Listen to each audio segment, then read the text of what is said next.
Some of the other ideas that have more to do with what you're going to do actually at the tournament. One of them is, I am a big believer. Some people call it unified analysis, but I think what you do is you answer the topic dead on, and then every main point in the speech, and I think you can identify your main points just by saying because, first, second, third. I hate the phrase areas of analysis, which I think sounds like dorky extemp speak. But I think each one of your main points just needs to be a reason why. You know, can Mitt Romney win the Republican presidential nomination is a topic that we might have had a year ago. No, he cannot. Why? First, second, third. First, he doesn't have the authenticity that John McCain does because he's reverse positioned on so many issues that to a lot of people the perception is, hey, write down what you want me to believe and I'll say I believe it. Second, because he has less of a history, so to too many people he seems untried. John McCain has nearly got the nomination before, so he went through the whole vetting process, etc., etc. Now, when I say this, when I say each one of your main points is a reason that your answer is correct, what I'm saying is don't circle around the question. What far too many people do in extemp speeches, they'll have one main point that's background, one main point that's current events, and in the third main point they'll answer the question. And as a judge, I almost always feel cheated. I think, why am I not hearing your answer for the entire speech? Or what they'll do sometimes is they'll say, well, here's the case for one side, and here's the case for the other side, and then in the conclusion, I'll make a choice. Well, that's also a cop-out. You are there to sell your answer to us, to build a case that you are correct. So lay out your side right at the beginning, and each one of the main points should be proof, logical support for that.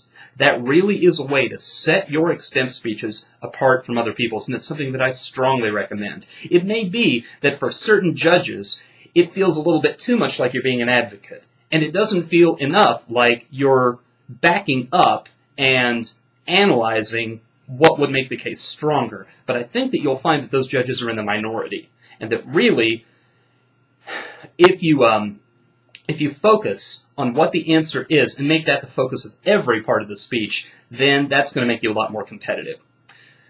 Now, you already know, presumably, that you need to cite several sources in an extemp speech, and if you've done a good job putting a file together, and if you have several sources, a bunch of sources, especially diverse sources in the speech, that makes you competitive. One good trick, though, if you can find a couple of different sources, maybe a couple of different authors within one article, or a couple of editorials from different newspapers that disagree, don't pick between them. Cite them both. Say, this source says, but on the other hand, this source says, and then judge between them and give your reason why. It's more likely true that, and give your reason.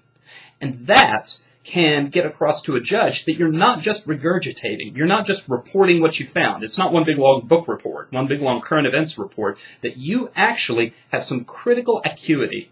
So watch for opportunities to do that because that can set you apart from some of the other competitors. It's also a good thing in an extemp speech to make very skillful but restrained, careful use of humor. What you want to do in extemp, you don't want to tell long jokes that take a lot of setup.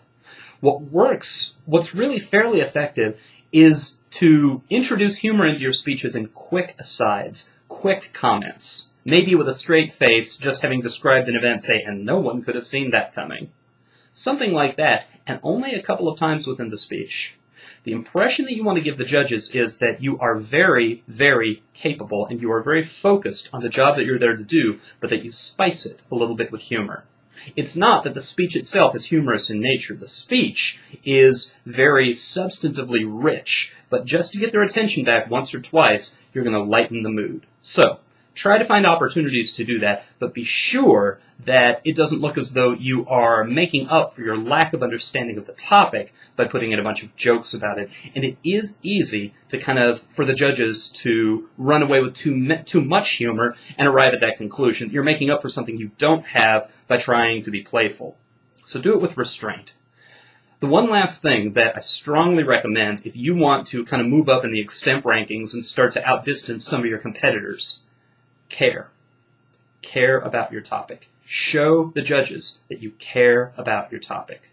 If you don't care about your speech, nobody else is going to. Now, this can be a challenge because for a lot of current events questions, especially if you've got 2 or 3 and you don't know that much about any of them and they're all dry and technical and you choose maybe the least of the evils from among however many choices you were given, it can be in a situation like that, frankly, very hard work to figure out why you should care. But really think about it. And it's the kind of thing, maybe you come home after a tournament and look at the questions that you had when you're not under pressure, when you don't have just 30 minutes to get your act together, and think about, what relevance does this have for my life?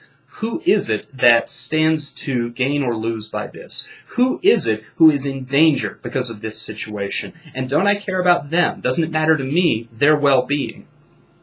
When you find it within you to care about the topic that you're talking about, this is something that I teach in my public speaking classes. Emotional contagion. When care is visible, when the judge can perceive that this topic is important to you, it'll become, in a certain measure, important to them as well. And the one last thing I'll say, and this has more to do with ethics than it has to do with your likelihood of being successful and your likelihood of winning, although really it's tied up with both. Don't fake it. Don't just learn how to look like you care. Don't think you can substitute enthusiasm and energetic delivery for genuinely caring about your topic.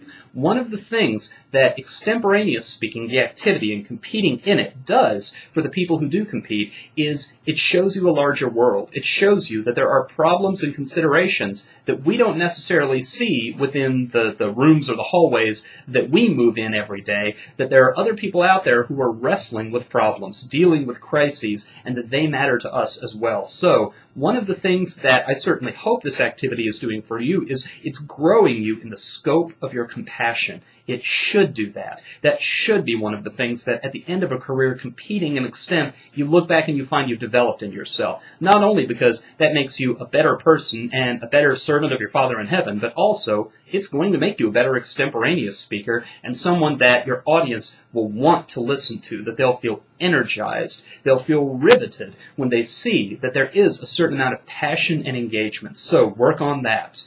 If you don't care, nobody else is going to.